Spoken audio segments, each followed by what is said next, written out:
On an especially cold and rainy day, he puts his hands in the pockets of his coat and notices he has a single coin, just enough to buy a coffee, but the machine swallows the coin without giving him anything.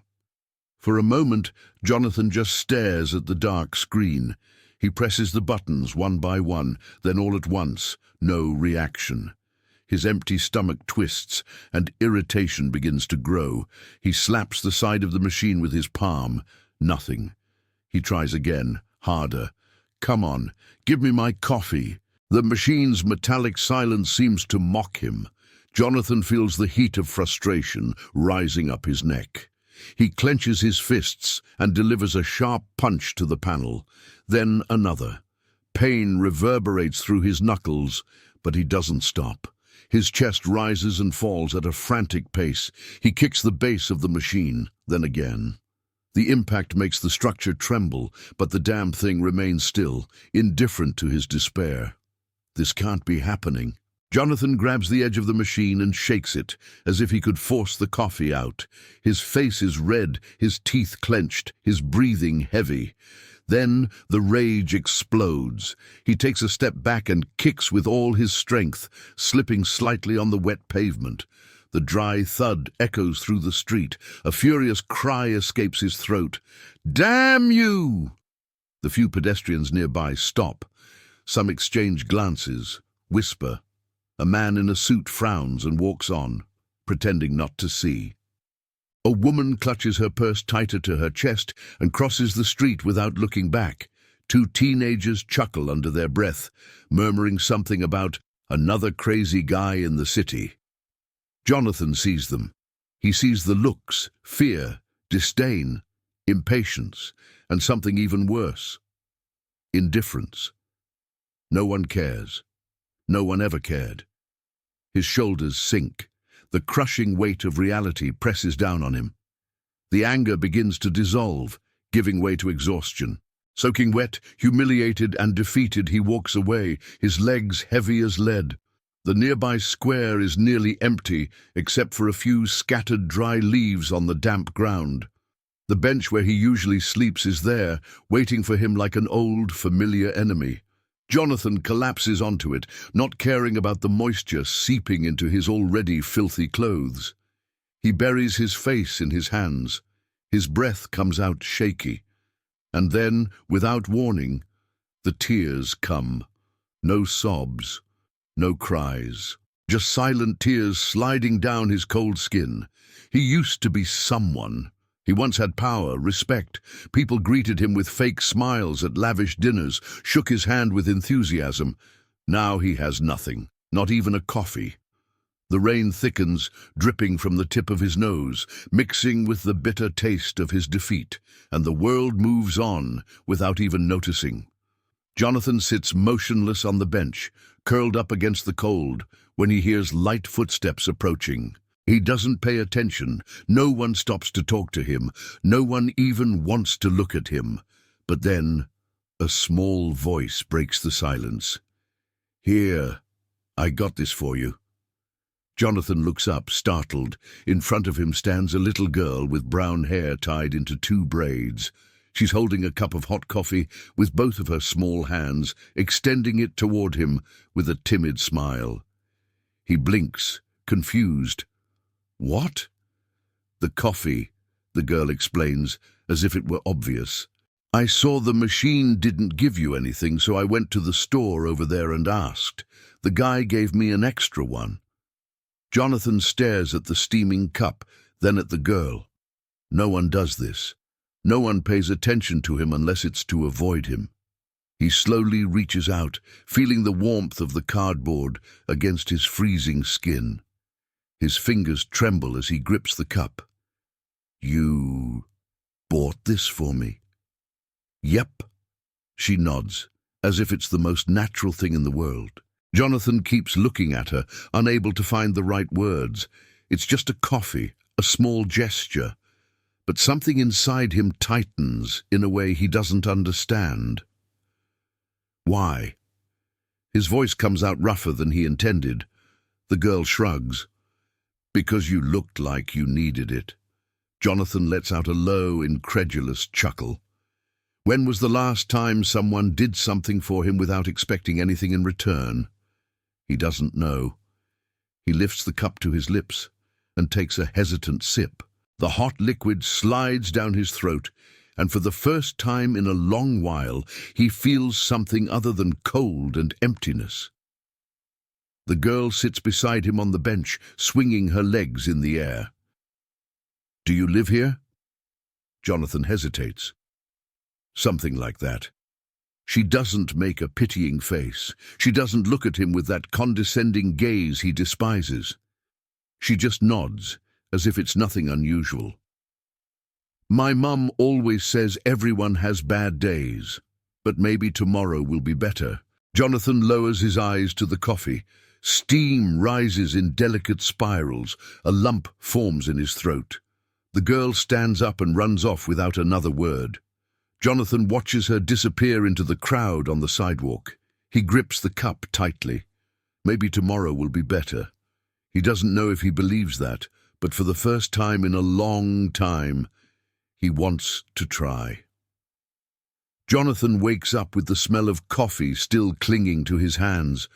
For a moment he forgets where he is. The hard wooden bench, the cold wind cutting against his skin, the crumpled cardboard beside him. Then it all comes back. But something inside him feels different. The girl.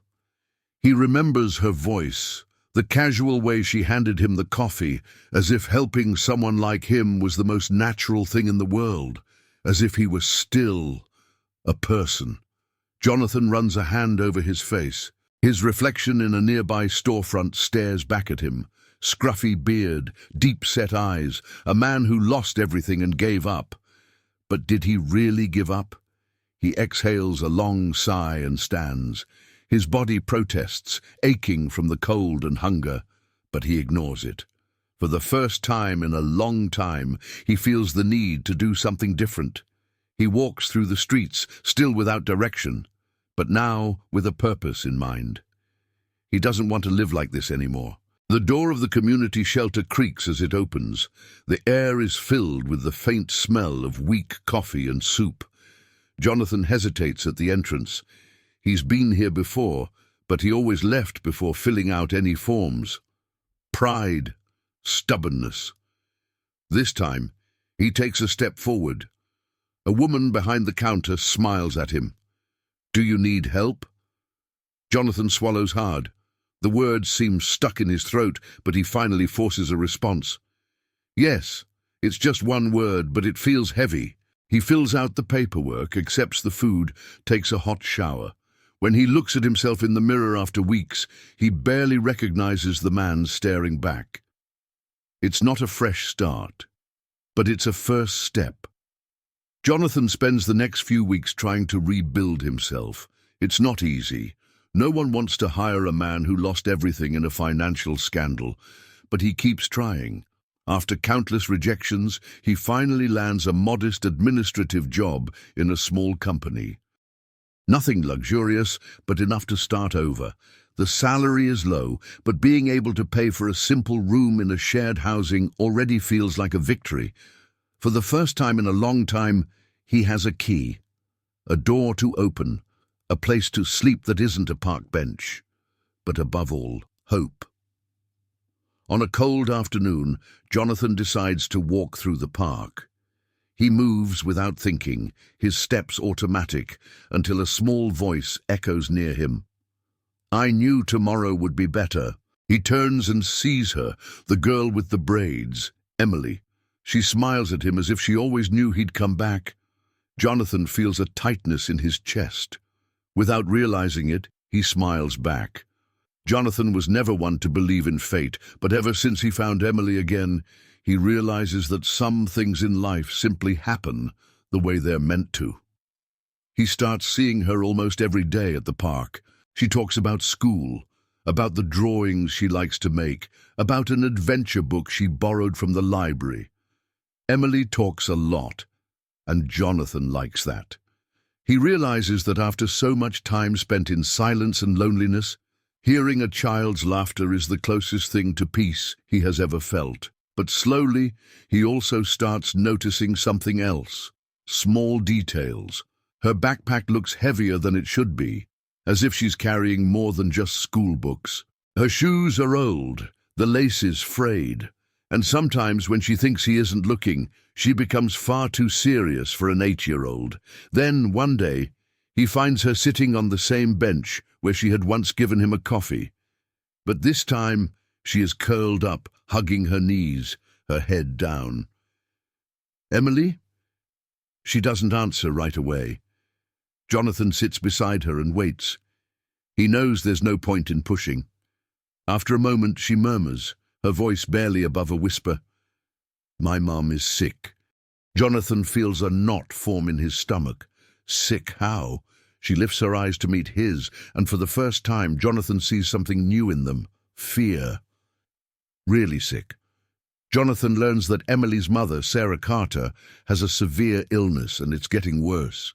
Working is no longer an option for her. Bills pile up, food runs low. Emily tries to help, tries to do what she can, but she's just a child. Jonathan finds himself walking through the building where they live. A run-down entrance, the damp smell of mold in the hallway, the suffocating silence. Sarah is young, but she looks far older than she should.